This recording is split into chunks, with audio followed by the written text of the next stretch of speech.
Assalaamu calaykum.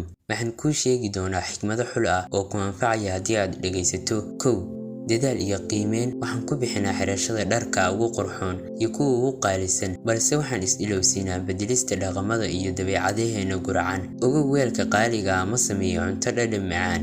Labo, caqabaduhu geeri ama dhimasho ma keenaan, balse dilaaga noloshu waa murugada iyo welwelka. Saddex, guulgaaristu laguma baahna ee dhiirasho ayay u baahan tahay. Afar, niyad wanaag kula dhaqan dadka, wanaagoodana baahi intaadan xumaantooda saadaalin. Shan, kulligeen bulshadaan dhaleecaynaa, waxaanse is-ilowsiinaa inaan qayb ka nahay bulshada dhaleecayntooda. Lix, hawl badan ayaan dib u dhiganaa inagoo leh waqtigaan habboonayn. Waqtiga habbooni waa dhalanteedkana lama qaban karo ee ereygaas ka sii maskaxdaada. Toddobo, ereyga wanaagsani waa furaha baasweerka qulubta dadka kale ee adeegso. Sideed, bulshooyinka guulaystay waxay gacanta qabtaan hal-abuuraha ee ma ahan kuwa afka idinkula taga haldoorka. Sagaal, guushu waa hortaada ee kaama dambayso, hore eeg marna gadaal ha eegin. Toban, murugadu waa xarig, haddaadan iska goyn way ku ceejin, ha is ceejin adigu.